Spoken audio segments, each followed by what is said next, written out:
Bonjour à tous les passionnés de découverte et de réflexion qui nous rejoignent aujourd'hui sur la chaîne. Aujourd'hui, nous plongerons ensemble dans une exploration fascinante. Qui est l'homme? Quelle est la raison profonde qui guide notre existence? Nous explorerons ensemble des concepts intrigants qui touchent à notre essence même. Abonnez-vous pour ne rien manquer de nos futures explorations et participer à la discussion en nous laissant vos commentaires. C'est parti. L'être humain est intrinsèquement un tout uni, en harmonie avec l'univers. Pour comprendre ceci, il est primordial de saisir le fonctionnement du corps humain. Chaque individu abrite différents esprits dans son propre corps. D'entre eux, celui qui maintenant regarde cette vidéo, par exemple, est le plus crucial. Il est la conscience principale, pouvant être considéré comme divin, résidant dans le corps humain. Ce divin se manifeste en vous, permettant de commander les mouvements du corps. Si vous quittez ce corps, il mourra. Parfois, des pensées soudaines peuvent venir de votre conscience secondaire, tantôt unique ou multiple chez chaque personne. Les talents humains sont souvent liés à la conscience secondaire, tels que le chant, l'artisanat, la peinture, etc. Les individus sont également influencés par diverses conceptions. Ceux dont la conscience principale est affaiblie peuvent être facilement manipulés, ce qui conduit à des troubles mentaux ou à des comportements étranges. Ainsi, l'être humain a cette capacité d'englober toute chose, une caractéristique que d'autres êtres vivants n'ont pas. Sans ce corps humain, même les dieux ne peuvent pas exister.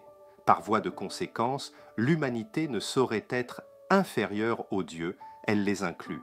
Bien que vous puissiez être considéré comme limité sur Terre, votre source de vie est la plus élevée, rejoignant ainsi le Créateur ultime.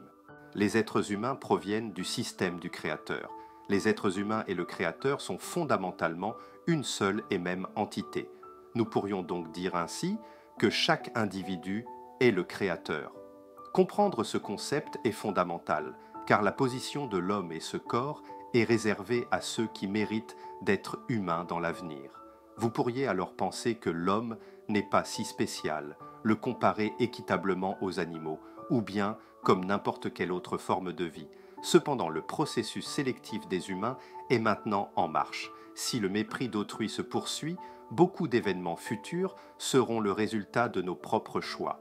Ce que nous entendons par homme n'est pas simplement l'idée d'un individu qui porte une peau humaine, mais plutôt de celui ou de celle qui recherche profondément la nature humaine fondamentale. C'est pourquoi, en tant qu'humains, nous occupons à la fois la position la plus haute et la plus basse, englobant tout à l'intérieur de nous-mêmes. Il s'agit d'une autre forme d'expression profonde de la connexion réelle entre l'homme et le Créateur, tout comme le lien mystérieux existant entre les particules dans un entrelacement quantique. Après avoir compris cette relation, nous pourrions nous interroger sur le quoi de notre vie et de notre réalité.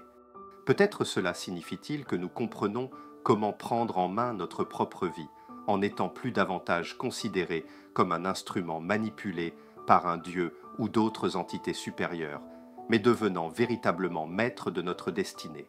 Ne pensez plus que vous avez toujours contrôlé votre vie, car jusqu'à présent, l'homme n'a jamais réellement eu le pouvoir sur son propre corps. Sur Terre, nous avons vécu pendant de nombreuses générations, au cours desquelles nous avons apporté différents éléments de notre propre monde, jouant des rôles divers dans chaque vie, évoluant, complétant notre système, construisant finalement le pont des fleurs pour retourner chez nous, fusionnant avec notre propre source la plus élevée, formant un cycle continu de sources cosmiques des plus basses aux plus hautes qui permettra à l'univers de s'épanouir et de ne plus jamais connaître ce cataclysme cosmique. Alors, malgré les difficultés, ne perdez pas courage, persévérez pour atteindre la ligne d'arrivée. Les anciens éléments du cosmos qui tentent de détruire l'humanité s'effondrent. Le monde semble donc être en tumulte. Une nouvelle année commence, accueillant l'ère où les humains sont les maîtres. Il est plus que temps de faire des efforts pour examiner tous les concepts accumulés, nettoyer les déchets du mental accumulés en soi, permettant à notre cœur, longtemps enfermé, de voir une lumière différente à l'extérieur et de ressentir notre véritable foyer. Abonnez-vous pour ne rien manquer et restez à l'affût pour notre prochaine exploration. Merci de faire partie de cette communauté passionnante. À très bientôt lors de notre prochaine vidéo.